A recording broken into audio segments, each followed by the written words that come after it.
من البنات ان شاء الله تكونوا كم بخير. نتوما تشوفوا في هذا الفيديو. الو حبيباتي، اليوم جبت لكم فيديو جديد ووصفه جديده واللي هي بسكوي غولي بالليمون. وصفه بزاف هايله وراح تحمر لك وجهك قدام ضيافك.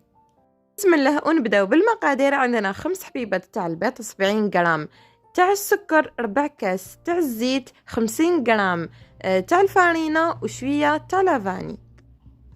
حبيباتي لهنا كنت قسمت هذوك الخمس حبيبات تاع البيض ديالي، درت الصفر وحده والابيض تاع البياض وحده اللي راح نطلعوه مع قريصه تاع الملح و70 غرام تاع السكر.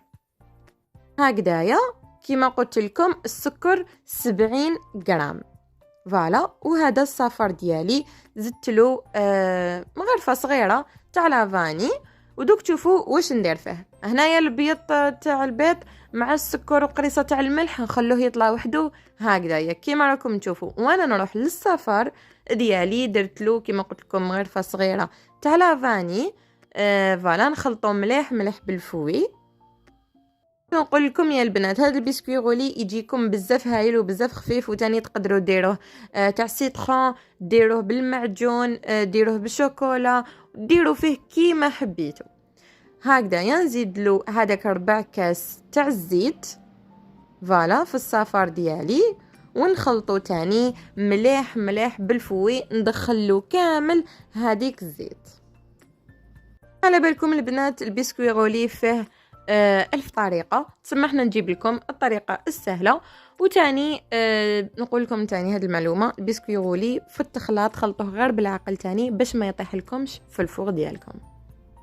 حوليك البيض تاع البيض ديالي بعد ما طلع لي مع قريصة تاع الملح و70 غرام تاع السكر، راني دخلته في الصفر تاع البيض تاعي اللي كنت درت فيه مغرفه صغيره تاع لافاني و4 كاس تاع الزيت. دونك انا نحب بزاف نعاود المقادير باش تحفظوهم تاني. قلت لكم حبيباتي البسكوي غولي ديالكم كي تكونوا تحركوا فيه وسورتو كي تزيدوا له الفارينه لازم تسعفوه غير بالعقل في التحراك باش ما يطيح لكمش في الفوغ. وتاني الفارينه كما قلت لكم ما درناش بزاف، 50 غرام تاع الفارينه اللي راح نديرها باش البسكوي غولي ديالي ما يجينيش بزاف ثقيل، دونك لازم يجيني خفيف. حبيباتي كيما شفتوني ضفت 50 غرام تاع الفارينه في الخليط وراني ندخل فيه غير بالعقل. نجيبو هذيك السنيوه ديالنا نحطو فيها البابي ونحطو الخليط تاعنا ونستويوه مليح، ندخلوه في الفوغ يطيب لنا من تحت باش نزيدو له من الفوقه وفي الطياب ماشي بزاف، واحد 7 دقائق الماكسيموم. هيا راني نحضر في كريمه الليمون اللي راح ندير بها هذا البسكوي غولي. ديجا كنت درتها لكم في لا فيديو اللي سبق، دوك نخليها لكم في صندوق الوصف. واش نقول لكم كريمه بزاف بنينه سورتو في هذا البسكوي غولي. وهنا كنت طلعت لك 5 شونتيي ما طلعتهاش مليح مليح باش نزيد لها شويه كريمه الليمون في قلبها ونديرها في وسط البسكوي غولي ديالي.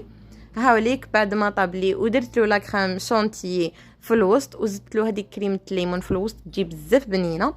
زدت درت له شونتيي من الفوق هايليك درتها له وخليتها في الفريجيدير برد لي مليح مليح. درت له هذه كريمه الليمون وخليته يزيد يبرد شويه وزينته بلوز ايفيلي ونوات كوكو والبندق كما راكم تشوفوا، وانتم زينوه على حسب الرغبه ديالكم. خليته في الفريجيدير يزيد يبرد لي شويه. وفي وقت القهوه كنت قطعته وحطيته في ليكيسات كيما راكم تشوفوا. وهاولي كيفاش جا البسكوي غولي ديالنا تاع نهار اليوم. فوالا حبيباتي رانا لحقنا لافت على فيديو ديالنا. جيسبر تكون عجبتكم الوصفه وتجربوها تاني. وميرسي بوكو على لي ميساج ديالكم تاع الانستغرام والدعم ديالكم. ونقول لكم ما تنساونيش في الجيم والابوني في لاباج انستغرام انيسه زيباك وفي التيك توك لو مون دو روز. نقول لكم ما تنساونيش تاني بلي كومونتير هذوك الشابين ديالكم وبلي جام. وهكذا نقول لكم تهلاو لي بزاف رواحتكم ونتلاقاو ان شاء الله في الفيديو الجايه.